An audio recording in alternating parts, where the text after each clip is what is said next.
Meanwhile, let's discuss Hogwarts Legacy, which is a video game based on the Wizarding World, created by the author JK Rowling. It's out today. It's been eagerly awaited by fans. The title's already broken records for the number of enthusiasts watching preview copies. At one point, it's reported 1.3 million people were looking at content related to Hogwarts Legacy on the video streaming platform Twitch.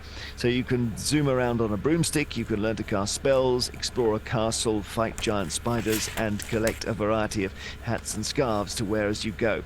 The game, though, has generated controversy because of the views of the author JK Rowling on sex and gender. In 2020, she said, "If sex isn't real, the lived reality of women globally is erased. I know and love trans people, but erasing the concept of sex removes the ability of many to meaningfully discuss their lives. It isn't hate to speak the truth." JK Rowling recently described the Scottish First Minister Nicola Sturgeon as a destroyer of women's rights for supporting a bill to make it easier for transgender people to be legally recognised as their preferred gender. There have been calls for a boycott of the video game as a result, and that's what we'd like to talk about, whether you think that is right or fair. Do get in touch with your comments. Text us 88291. You can send us a WhatsApp message on the long number 08000 288 291. You can also email vine@bbc.co.uk with your phone number. Let's talk to Eva Echo, a trans activist who's called for people not to buy the game, and Faith Johnson, a gaming journalist and trans woman who is opposed to a boycott. So Eva Echo, go first. Why do you think people shouldn't buy this game? Hi, basically it's what the game represents. It's not so much the game itself, because Joanne didn't really have very much to do with it. It's what the game represents. It's well known that her views are incredibly problematic and have caused a lot of problems for the trans community. Despite her saying that she is, a supporter, has no problem with trans people, her actions say otherwise. She's aligned herself with known anti-trans groups and people, one of which was even recognised as a far-right hate group by Well, no, hang on a minute. Project. You can't just throw a load of mud like this at her. She's allowed to have her views. Absolutely, she can have her views, but views at the detriment of one of the most marginalised groups in the UK. Well, but she says she has been empathetic to trans people for decades, feeling kinship because they're vulnerable in the same way as women, i.e. to male violence. She may say that, but her actions speak otherwise. She's promoted stores selling anti-trans merchandise. Okay, well, I mean, I don't know what you're referring to there, but obviously you don't think people should buy the game because you don't like JK Rowling.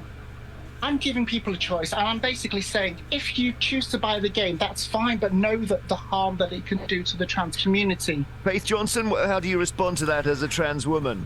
Obviously I empathise. I'm not a supporter of Rowling, and I have also chosen to boycott the game, but this is what it comes down to. It's about the individual. I can choose as someone to think about the world and think about the people in it and what they do, and decide whether or not I want to interact with them, or in this case by a game that is aligned with them.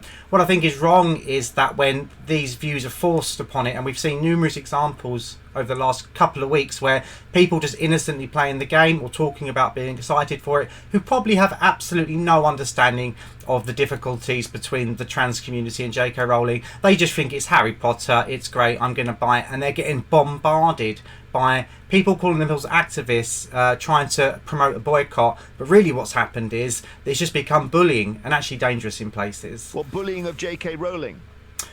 Well, the problem is the boycott sadly hasn't worked, as we've seen from the sales figures. It's one of the biggest selling games of recent years, and it probably will be the biggest seller this year. So the boycott itself has sadly failed. However I feel about that, it is neither here nor there. But what's happening now is, rather than the activists and the people promoting the boycott going to Rowling and saying we still disagree, etc., etc., what's happened now is they're jumping on people's Twitch streams or people's YouTube videos or people's writing and basically calling them out and calling them bad people. Some of my colleagues who reviewed the game had some awful messages sent to them from people that are calling themselves activists, but were basically just bullying. And the irony is, creating that kind of culture around a boycott is actually doing exactly what the boycott was supposed to be promoting, which is anti-hate speech. And all it's become is now the boycott is now sadly is become its own hate speech. Eva Echo, why are people being criticised and hurt in that way?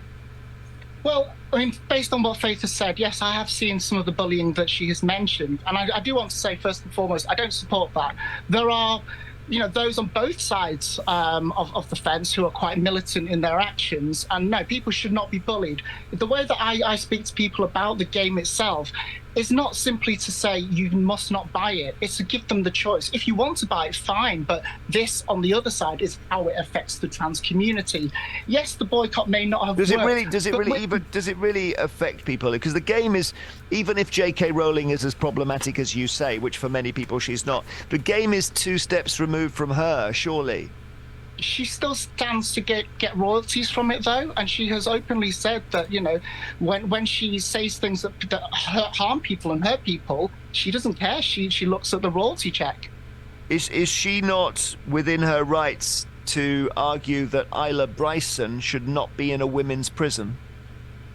She has her view, and yes, and is she right about it or not? I don't know. The thing is, with Isla Bryson, we need to look at each case on its own merits. That's what I'm doing. Yeah, so Isla Bryson came out as trans after being convicted. So at the time, she was, she was charged as a male. While she was actually in the prison, in the female prison, she was actually in isolation. So even a report confirmed she was not in contact with female inmates at all. But so that's an example of JK Rowling, you might say, is you think she's transphobic, but she genuinely doesn't want Isla Bryson in a women's prison because that person is clearly a danger to women. Well, any person who is a danger to women should not be in a woman's prison. Really? But why are we only looking at it that way? Put it this way: why are gay men allowed to be in a men's prison? People like Stephen Port, who were jailed for their crimes against gay men, they're still allowed in a prison with straight men. Where's the danger there? Okay, you raise an interesting point. I would have to think about that because no one's arguing that Stephen Port should go into a women's prison. Exactly. But then there's no dispute over Stephen Port's gender. Well, it doesn't matter about the gender. It's about the crime committed and whether, on a case on its own merits, was that person trans before the crime was committed? Or is it a simple case of they did the crime and then claim to be trans to try and, find some sort of loophole? That's what we need to look at on the case-by-case system. Understood. She hasn't, as far as I know, she hasn't actually got a gender recognition certificate. But in Scotland the rules have changed. I'm just thinking, Faith, if the debates could be as temperate as this one here, it'd be a lot better. What has gone wrong, Faith, with the debate on trans issues? What's gone wrong is that people who are have very strong views about the trans community or the lack of rights for trans people, and those things are important to discuss. And it's important that as the world, we keep growing and we keep making the world a better place for all people, not just trans people but everybody. And the difficulty with this situation is that this is a game that's been made by hundreds of developers who have put their time and passion into it, and it's aimed at people that just want a fun experience. It doesn't mention Rowling, it doesn't bring up any anti-trans sentiment at all. And the difficulty is what the people that are probably a bit more over to the far extremes of the argument have used it as an excuse to jump on everybody and try and purvey a message that is nothing to do with I just want to play a computer game. And I watched some streams where people that didn't know anything about Rowling or anything, they were too young to even know what the books was, probably were very young when the films come out, they're just playing a game because that's their job. And suddenly there's a bombardment of what I'm going to say so-called activists who are gone and they're bullying them, telling them they're wrong and that they shouldn't be supporting it. And they wasn't supporting anything. They were just playing a game, which is their job. Thank you. Faith Johnson, gaming journalist, trans woman who's opposed to a boycott of the Harry Potter game, and Eva Echo, trans activist who's called for people not to buy it.